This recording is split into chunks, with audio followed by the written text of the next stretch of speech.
Hello and welcome to Tiny Car Guys Podcast, episode 27, Change of Arms. Today I am joined by Cheerio. Hello. What's going on, Cheerio? Sorry. How are you? I'm okay. I'm just waking up. Man, I don't miss overnights. I don't mind it. I've gotten used to it. It was just making sure I went to sleep to wake up on time. This time. And, oh, fucking A. We're having some technical difficulties. Let's do. Every time. For some reason, I accidentally clicked the wrong button. And now I have to restart Chrome and all of the news. So, how are you today, Cheerio? I'm good. How are you? I'm okay. Just let's vamp for a few minutes while I get this worked out. We're just fine. You're doing things. I'm doing things. Well, we're on a podcast, so maybe we should be doing things together. Yeah. Right now, I'm currently I've got my I'm sharing the link around. Like I mention every time that you guys are live and promoting, even though it's not me. Well, thank you. We Always. we're horrible about self-promotion, so which, knowing me, you'd be surprised by that. Yeah, I actually kind of am. Cheerio and I have known each other for the better part of maybe over a decade. So maybe about a decade. I think actually. It's definitely been a long, long time. Don't look at my news yet.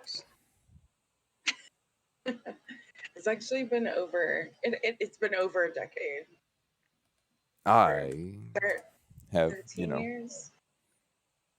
no memory of shit. So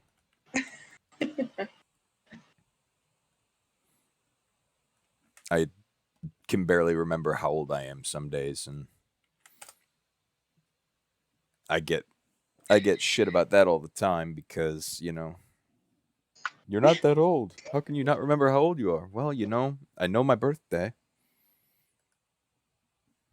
So we've got a couple interesting little stories tonight. And I don't know why.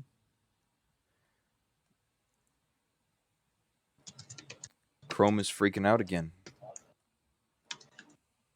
I feel like this is a common thing now. So we're gonna have our normal RC news, and then we've got a little bit of Disney news and maybe a video game story and some animal news. So if you're ready, we can get into that. Yep. All right. I'm ready when you are. So, I don't know if you've paid much attention to a lot of the things that we talk about on this podcast, but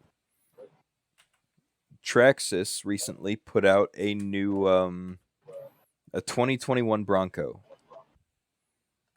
Yeah. So it's based off of the TRX4 chassis. It's really cool looking.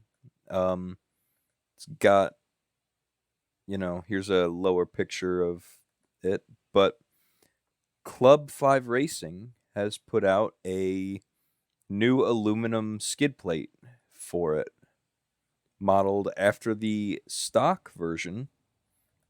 It looks like it mounts up pretty similar.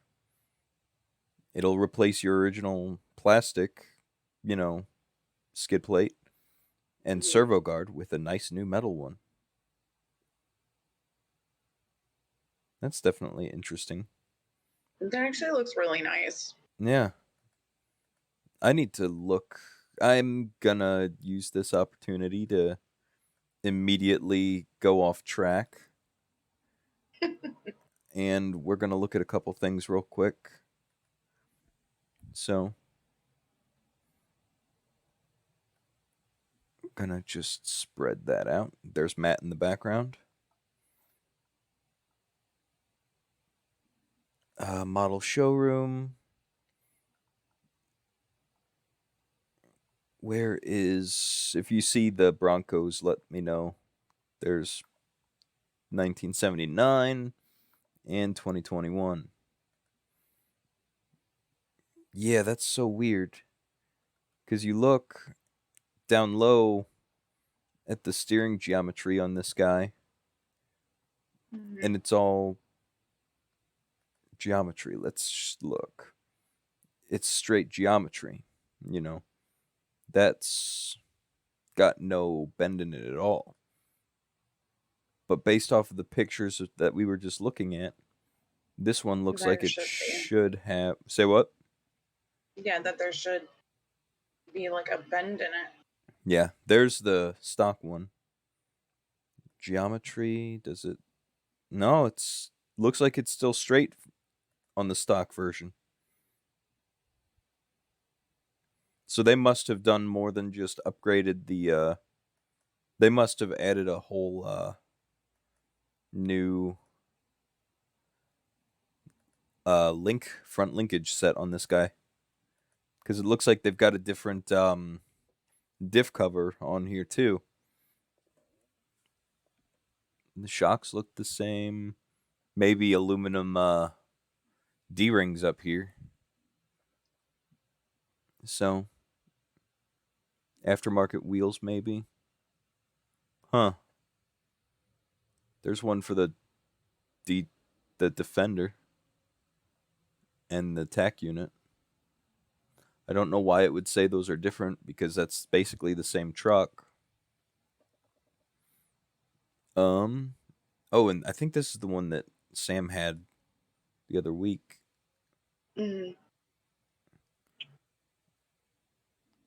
Those look pretty good. That's like I can't use them on mine, but they look good. you can't use them on yours. No, because mine is the I have the 1979 Bronco. If you take a look at that guy, Mm-hmm. that's mine. With the roof rack, and I know that it's not easy, this doesn't translate well to the video, but these are all bodies that I've painted and done, so trucks that I've basically made, so this body was pre-painted, but it's still I did a lot of stuff to it though. So, back to the news. Spare tire carrier with third brake light, 6-volt LED included for the 2021 Bronco.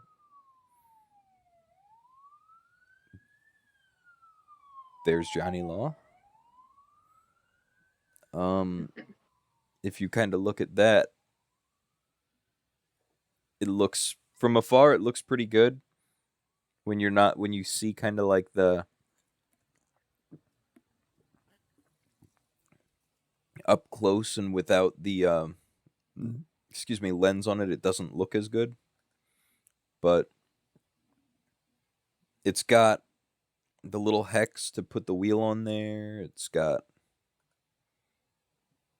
where did yeah, so it's got the little hex to put the wheel on. It's got some scale details on there. Looks pretty good when it's on the truck. It's definitely gonna be interesting to see how that works with the with the stock light, not stock, but the Traxxas light kit. Complete your 2021 Bronco with a realistic spare tire carrier and street legal third high mount brake light. 3D printed with durable PA12 nylon material. Brake light lenses 3D printed in translucent resin and can easily be painted if needed. Comes with a red LED and all hardware. You may need servo extension to connect your power source or light kit controller. So, there's a 3D printed spare tire cover, too. You see, I've got something similar to. Ooh.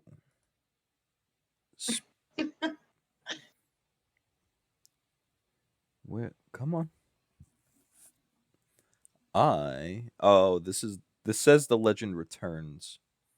So, I need maybe this one. I need one of those style.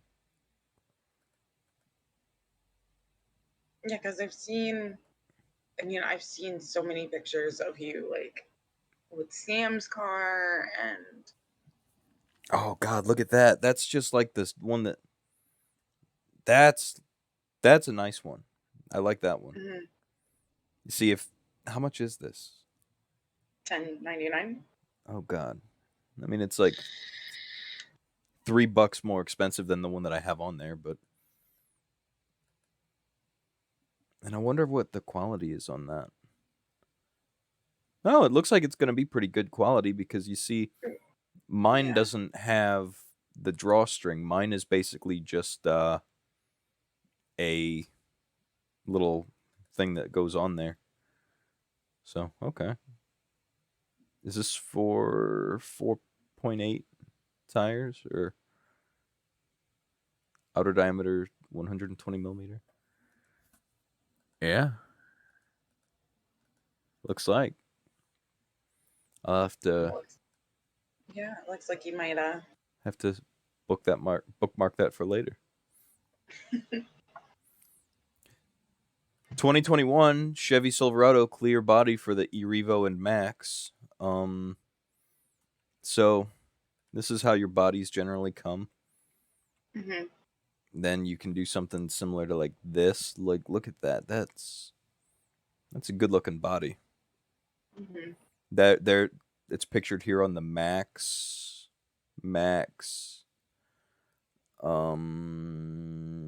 E-Revo, but no Max. Wait, E-Revo. Yeah, that's E-Revo because the arms are skinnier. It's meant for the E-Revo 2.0. You could probably get it to work on the 1.0 if that's what you've got, but it definitely looks better on the Max than on the E-Revo. But what can It's I been a say? minute since I've really looked into this. I know that we talked about it eons ago, I feel like. You want me to show you what the E-Revo and the Max look like? Yeah, sure. Why not? Okay. Well, Yeah. so E-Revo. I've got one of the original like E-Revo 1.0s. There's the Max and there's the E-Revo. So, this is the Max. Pretty similar, like it's just a general pickup truck body. Um, I like the look of the stock body, honestly, a little bit better than the Silverado for this guy, just because the stock body has, the inner frame and everything, which I'm assuming you could probably modify the Silverado body to get all this stuff to work, but like with the clipless body mount, you may not be able to. But here's the E-Revo, which, to be honest, the E-Revo 2.0 looks just like a more rugged version of the eRevo 1. So they added the skid guard up there, the clipless body mount setup, an entire cage in there to kind of keep your body from getting damaged. So, to be honest, the Silverado body looks a little bit better than this one, but that could also just be my opinion because I've never really been a fan of the eRevo 2. So,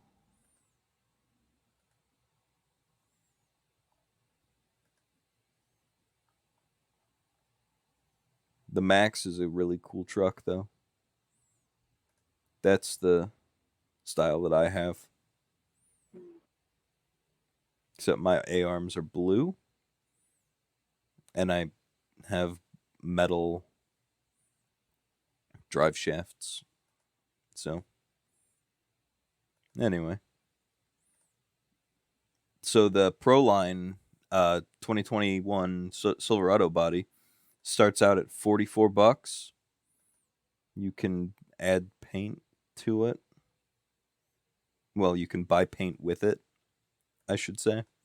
Body accessories, you can buy all your ProLine stuff. Truck accessories, you could order. So their website is set so you can order a bunch of ProLine stuff with it.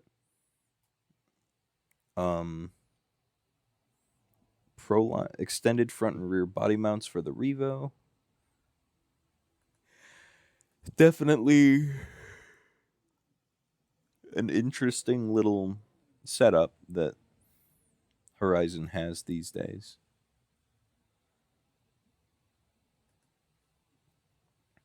So a couple weeks ago, Sam had the other forklift.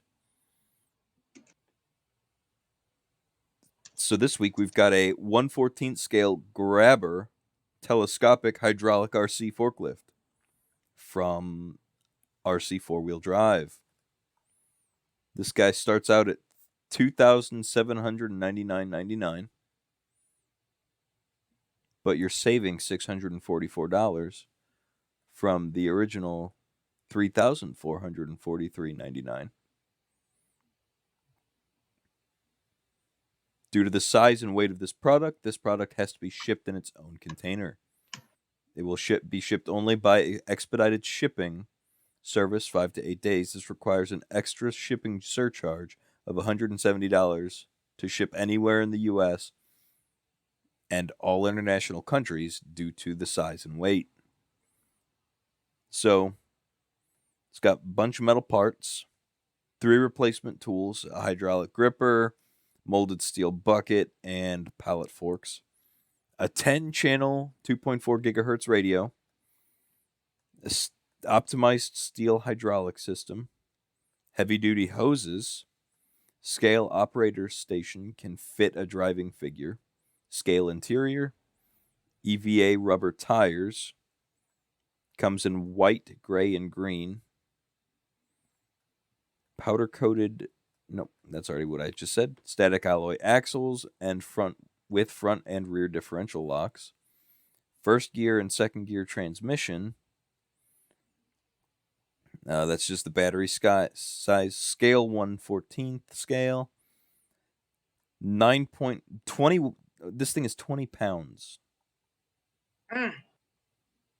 Like, shit. What the hell?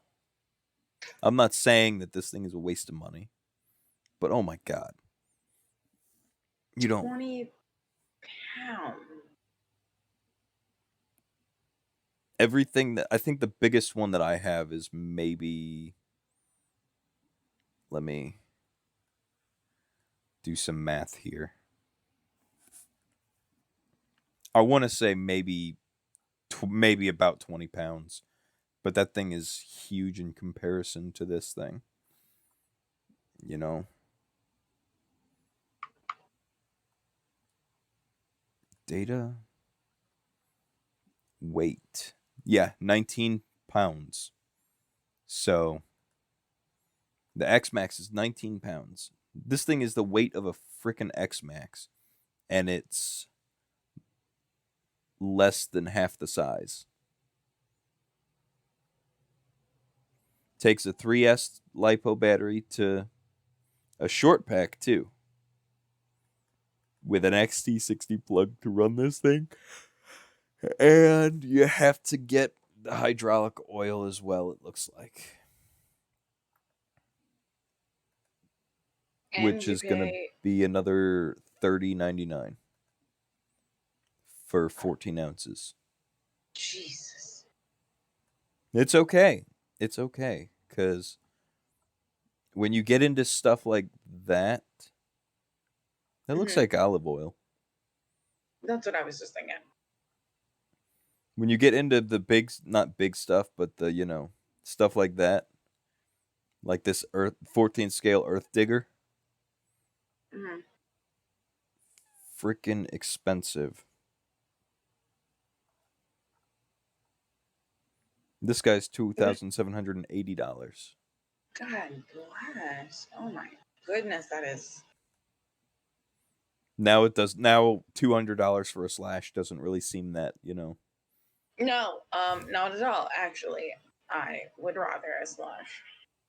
Well, that's what we use, so if anybody ever looks at the background on the stream video, that's what we're driving around. Which I need to get out and get some more video recorded now that Sam's truck is done. Icon Sam's truck. ProLine Icon Short Course 2.2 3.0 front rear mounted M2 tires. They're black, or the wheels are black. They're pre-mounted for the slash 2-wheel drive and the slash 4-wheel drive. Long-lasting closed cell inserts. M2 is the compound. It's got a tall tread that will outlast the competition. Perfect all-terrain tire that works on dirt, gravel, grass, and the street. You see, I would not worry so much, but I wouldn't want to drive that on the street. I would want to do that like on dirt. Yeah. Because you're just going to tear that tire up on dirt or on the street.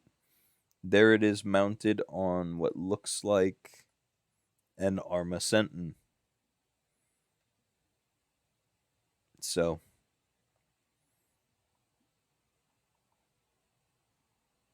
large P&L letters built into the tread. Really?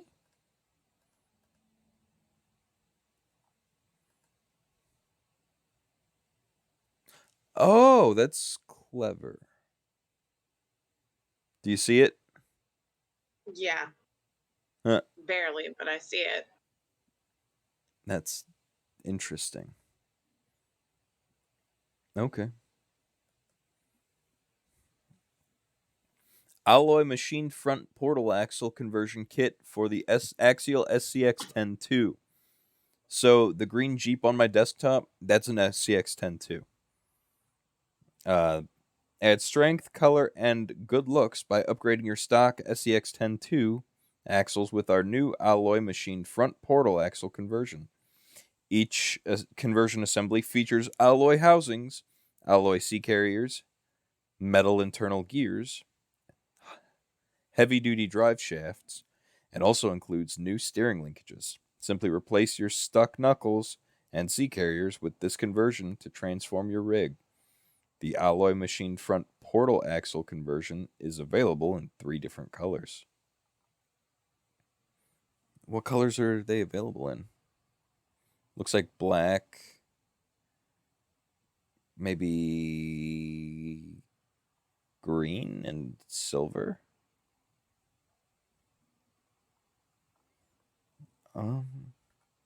Description. Let's look at this. Paste.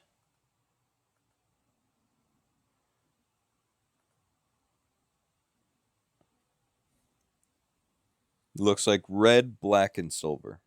So, let's see. The red looks better. I kind of like the red. Um, it's still kind of interesting the way that you would hook that up, because the way that the SCX-10 twos. Hey Sam, what's going on? Hey, Sam. The way that the SCX-10 twos steering, or not steering, the front knuckles on that thing go on there are it's really kind of funky. It's got like a splined little drive shaft type, or not drive shaft, axle case. So it's definitely different from the TRX4. Speaking of portals, why are portals in the sky in Pokemon Go? Making dinner for the new boo. Thought you'd listen for a bit. Well, you know what? We're happy to have you here. Yes, Sam. I love you. We miss you. Yes. Are you both listening? So I can say hi, Mr. New. How do I say this? Mr. New Boo.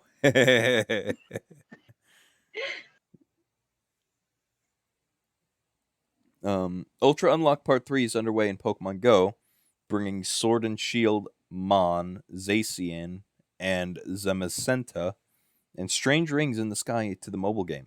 Here's what those portals mean. Well, I didn't want to say his name on the stream because, privacy, but hello, Peter. How are you today, buddy? Hi, Peter.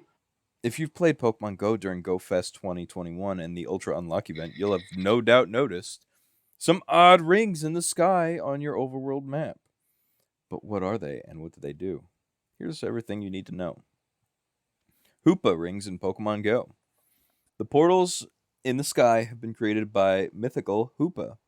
It's a psychic ghost type that uses its hoops to create an opening through time and space, allowing other Pokemon to travel through. In the Ultra Unlock event, new Pokemon have been added to the Pokemon Go via the rings, for some including Sword and Shield's Zacian and Zamazenta. This is the first time they've come to the game. So basically that's what the two dog Pokemon that have been popping up everywhere are. It's basically I really need to get back in that. it's fun. I'm out of Pokeballs, so I haven't been playing. It's basically just some pretty neat lore that allows Niantic to bring new legendaries and generations to the title and make it interesting. What do the portals in the sky do? Probably nothing. Basically being pretty to look at. They don't do anything at all. They're purely for visual purposes only. Dang.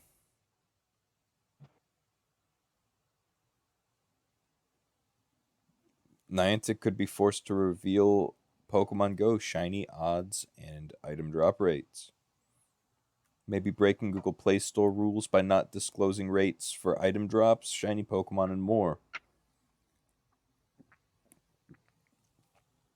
I don't know how I feel about that. Excuse me.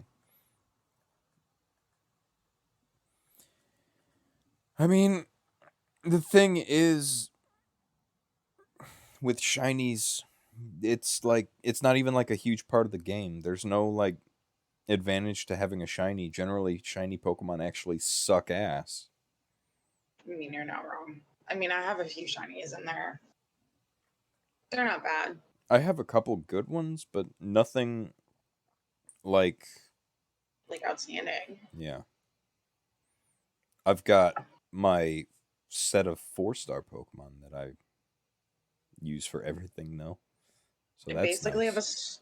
a Swablu that that follows me around right now. So I think mine is Melmetal, named Metal Ditto.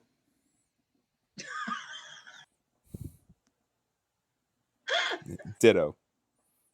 His name is Metal Ditto. okay, we'll go with that. I knew that making that joke to people randomly would come back to bite me in the ass. Anyway, Disney fans call for Buzz Lightyear ride to be refurbished again. I didn't know it was. I didn't know it was already refurbished. We reported on not long ago. Excuse me. We reported on how one Disney fan called out the popular Tomorrowland theme park attraction Buzz Lightyear's Space Ranger Spin as the next ride Disney parks should extensively refurbish, not just because of its contents, but because the technology is so outdated. Now this topic is resurfaced on the internet, and fans are continuing to ask Disney to refurbish the Tomorrowland ride. One Reddit user started a thread on the social media platform by simply asking, is it just me or does Buzz Lightyear's Space Ranger Spin need some major upgrades and revamps? Which initiated several others to voice their opinions on the ride. Definitely needs the blaster on a cord like CA or MIB Alien Attack. Having them bolted down makes it so much harder. It's not as bad on Toy Story since you're always facing the screen there, and the tunnel really needs a graphics update. I do love all the real sets, though, instead of just staring at screens. Shust89 did not hesitate to bring up the dark tunnel portion of the ride.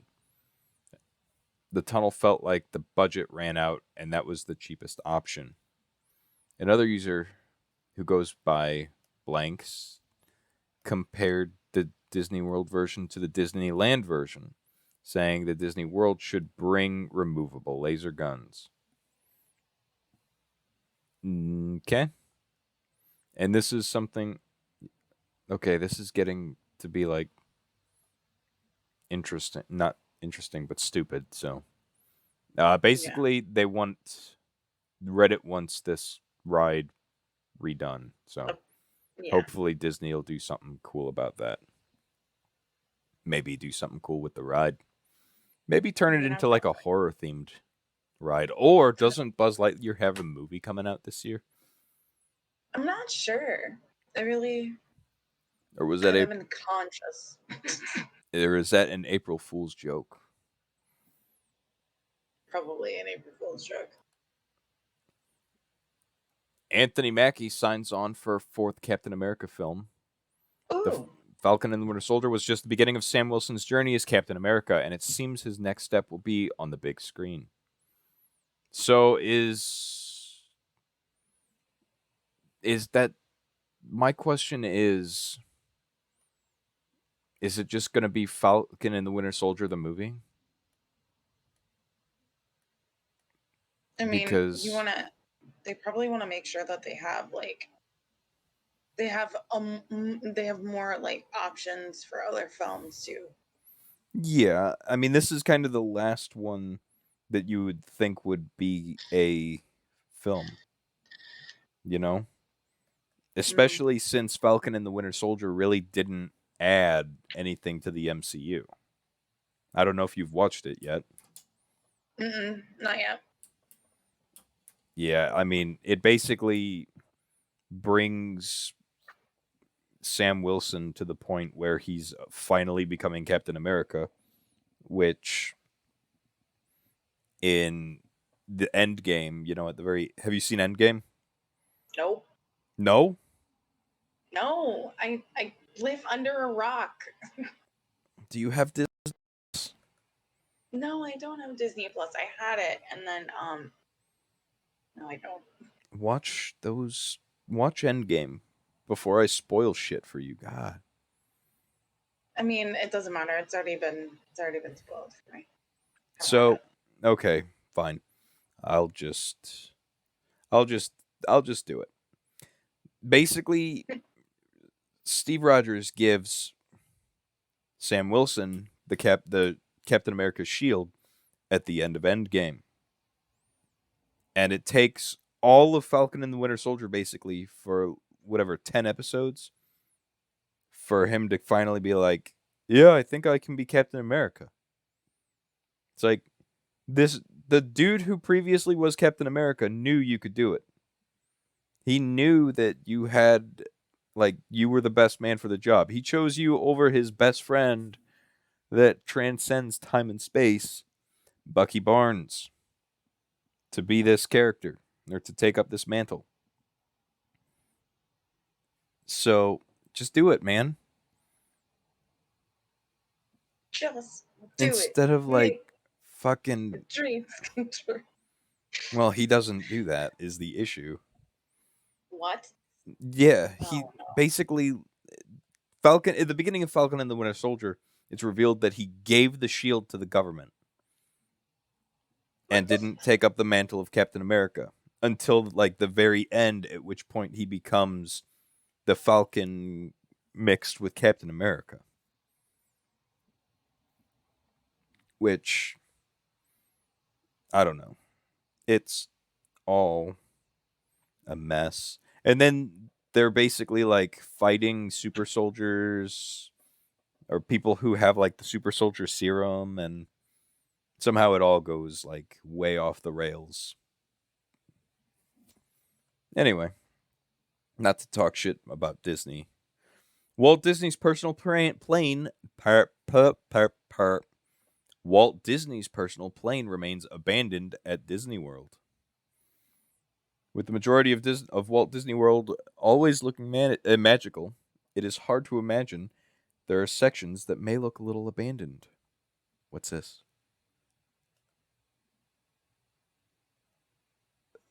River Country. Okay, so this is all stuff that's abandoned. We'll come back to this one. With Disney World being the size of San Francisco, there's plenty of room to place things that may not be in use. In the past, we've talked about how the now abandoned airport that was active on property for a few years. There's also been an entire water park, River Country, that was empty for many years. And before Disney's Art of Animation was built, the space was home to what many guests called a ghost hotel, as it was abandoned during construction. Okay. Now it seems that Walt Disney's personal airplane, the Grumman G159 Gulfstream 1, which Walt used to travel between Burbank and Orlando, is looking rather unattended as well. Walt's airplane currently sits in a service area north of Disney's Animal Kingdom. In a recent snapshot from the photographer Bjorkonstruct, we can see that the cover on the plane is starting to come apart, which could be cause for water pooling in the aircraft casing.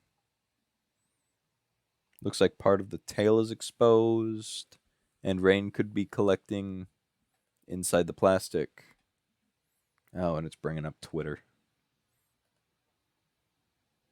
So that's an interesting little.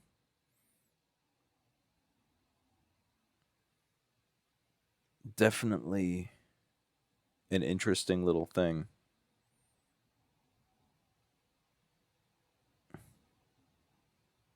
No one I wanted to hope they fund the do shipping something with it. costs. Yeah. Well, apparently it was supposed to. The inside is gutted. It was repainted when they started the DHS expansion at one point, and it was planned for relocation to Glendale, but no one wanted to fund the shipping costs.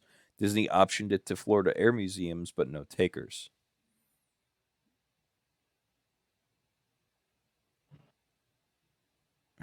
We can't. Okay, not going to read that. I'm just gonna close that. Hopefully, the exposed area of the covering has not caused any damage to the plane's exterior. Yeah, it would be cool to see it used in one of Disney's world parks, considering the historical significance that it holds. It almost seems wrong to not have the plane in an area that guests can look at it. This is true. It was repainted. Could you pass this report along to the appropriate maintenance to check on conditions?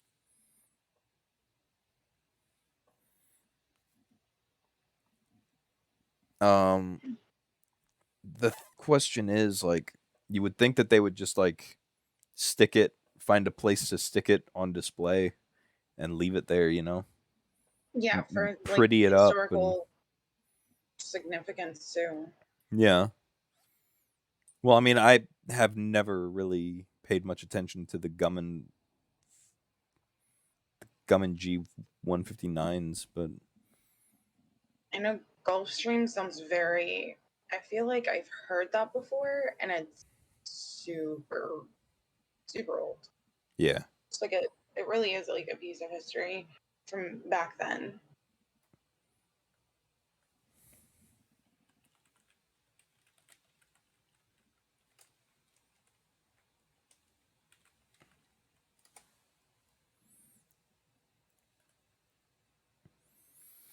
Twin propulsion, twin turboprop business aircraft. First flew August 14th, 1958.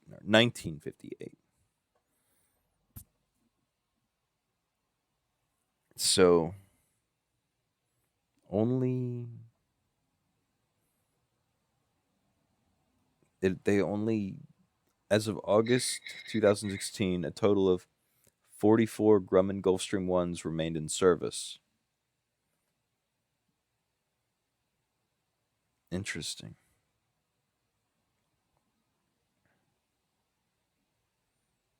Hmm. I mean, it's a small plane, 10 to 24 Mm-hmm. passengers.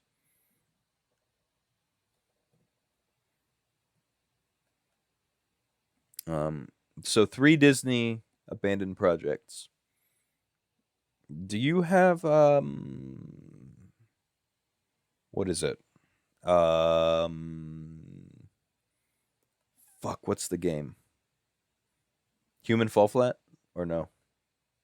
I do not have human fall flat. I was considering getting it actually. Okay. So back on this, you've got River Country. I'm gonna sneeze real quick. Oh,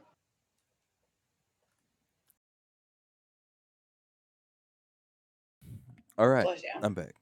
Thank you. Mhm. That's interesting looking. I've always wanted to visit like some of the Pop Century Resort.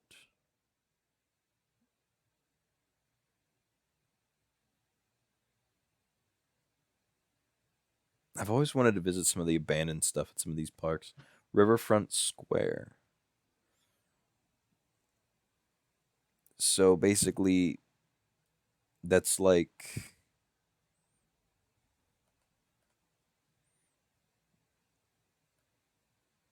huh,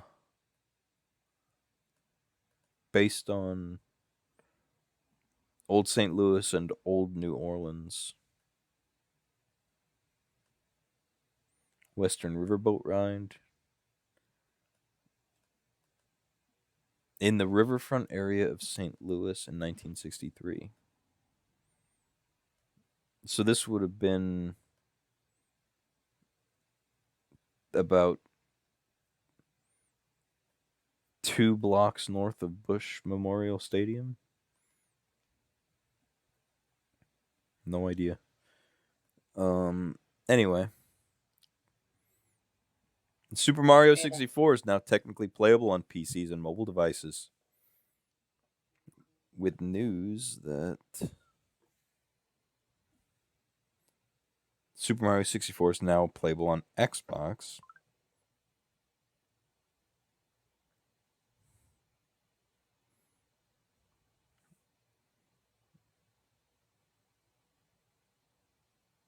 Um, Can't basically, wait. now you can play it on PCs and mobile devices. I'm pretty sure that not not content with bouncing around on the original N64 console or the Xbox. So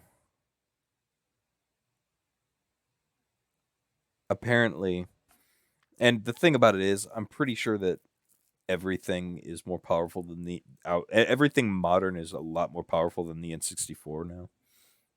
Mm-hmm. Like even the cheapest cell phones probably have more power in the processor and stuff. The thing that you have to kind of worry about when you're thinking about old N64 games is a lot of those games aren't compatible with modern hardware because they relied on the Ocarina of Time by far. A lot of those old games relied on the hardware so much to kind of limit the performance because the hardware was just powerful enough to like use to play those games. I don't know. You know what I'm getting at? Yeah. Like And if you try to play Mario Kart 64 or Donkey Kong Racing or Diddy Kong Racing or Donkey Kong 64 or stuff like that, any challenge that relies on the AI or on racing the AI will be like 4 times faster than you because the hardware is so much faster now. mhm. And countdowns, they're all scripted basically, so countdowns don't really work properly.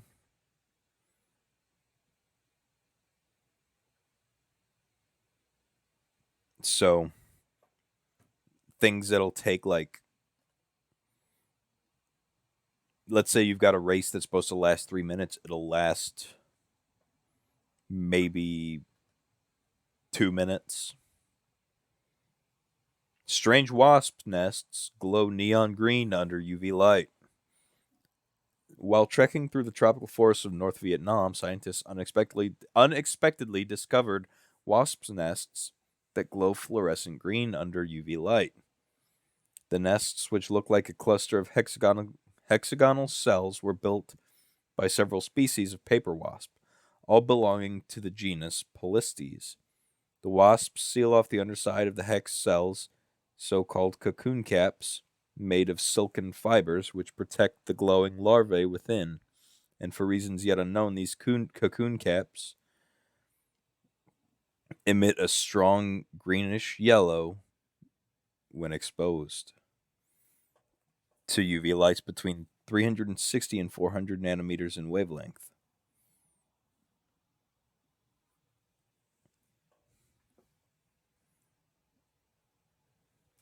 So, That's really interesting. Having discovered these mysterious glowing nests, researchers now wonder if whether the fluorescence serves any specific purpose for the wasps. On this front, they have several ideas. May be that the glowing nests act as a homing beacon for wasps flying back to their nests at twilight, or perhaps different species have subtle variations in fluorescence.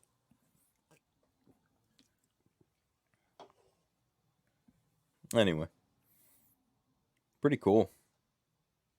that sounds scary. Glowing wasp nests. Yes. That sounds intriguing and scary. So, I think that this is where we're gonna end the podcast portion. Um, since it's just you and I, we can't really play a game. But I Hmm. think that you and I are going to play some Human Fall Flat. Okay. So, if anybody wants to stick around and listen to us play some Human Fall Flat and watch some Human Fall Flat, we're gonna be here for a bit.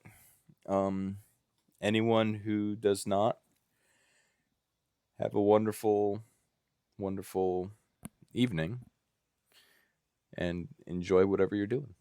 Thanks for listening to the Tiny Car Guys podcast, episode 27.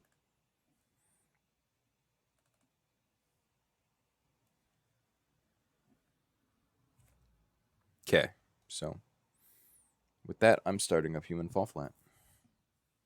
I haven't started. Actually, I was messing with it a little bit, trying to